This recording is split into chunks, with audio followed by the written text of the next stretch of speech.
Nadreen, कभी कभी जंग जीतने से ज्यादा बड़ी कामयाबी उस लम्हे में होती है जब कोई फरीक हथियार रखकर अमन की तरफ बढ़ने का फैसला करता है। यही फैसला हाल ही में पाकिस्तान और अफगानिस्तान के दरमियान होने वाले तसादुम के बाद सामने आया। कई दिनों की कशीदगी, फायरिंग और जानी नुकसान के बाद बिलाखिर दोनों मुमालिक के दरमियान सीज फायर नाफिज कर दिया गया, जो इस पूरे खित्ते के लिए एक अहम मोड़ साबित हो सकता है। सरहदी इलाकों में चंद रोज से मुसलसल झड़पों की खबरें आ रही थी। मुख्तलिफ रिपोर्ट्स के मुताबिक दोनों तरफ जानिब से शदीद फायरिंग का तबादला हुआ, जिसमें बाज चौकियां और फौजी ठिकाने भी मुतासिर हुए। पाकिस्तानी फोर्सेज ने जवाबी कार्रवाई की और दोनों तरफ नुकसानात की इतलात मिली, लेकिन जब मामलात शिद्दत इख्तियार करने लगे तो बिलाखिर मुज़ाकरात और सिफारती राब्तों का रास्ता इख्तियार किया गया।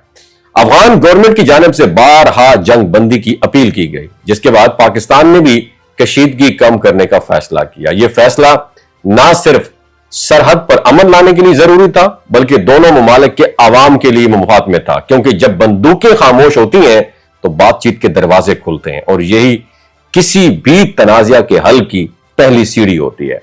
सीज फायर के बाद सरहदी इलाकों में हालात तकरीबन निस्बतन पुरसुकून हो गए, अगरचे गैर यकीनी कैफियत अब भी मौजूद है।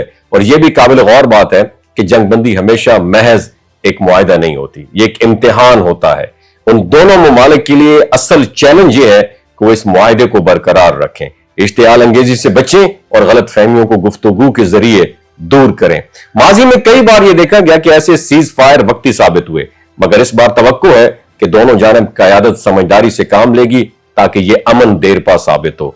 दोनों ममालिक के दरमियान ताल्लुकात हमेशा पेचीदा रहे, लेकिन हकीकत यह है कि पाकिस्तान और अफगानिस्तान का अमन एक दूसरे के साथ जुड़ा हुआ है। अगर सरहद पुरसुकून होगी तो तिजारत, तालीम और अवामी राब्ते फरोग पाते हैं और दोनों तरह के लोग सुकून का सांस लेते हैं। इस सीज फायर को अगर एतमाद साजी के मौके के तौर पर लिया जाए तो आने वाले महीनों में बेहतर ताल्लुकात की बुनियाद रखी जा सकती है। और पाकिस्तानी हुकूमत की जानिब से इस सूरत हाल के बाद एक बार फिर वाज़ेह ऐलान सामने आया कि मुल्क में रहने वाले तमाम गैर कानूनी अफगान शहरियों को अपने वतन वापस जाना होगा।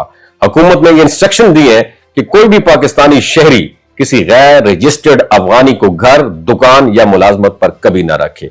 अगर कोई ऐसा करता पाया गया तो उसे कानून के मुताबिक सख्त कार्रवाई का सामना करना पड़ेगा। और इस फैसले का मकसद गैर कानूनी सरगर्मियों की रोकथाम और दाखिली सलामती जो है उसको यकीनी बनाना बताया जा रहा है।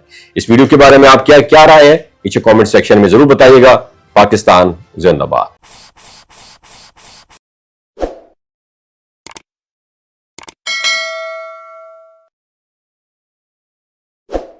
ये जो गिलगित बल्तिस्तान के लोग होते हैं ना, इनकी एवरेज उम्र 90 साल से भी ज्यादा होती है। You know why? क्योंकि ये लोग शलजीत इस्तेमाल करते हैं। शलजीत के अंदर 85 मिनरल्स होते हैं।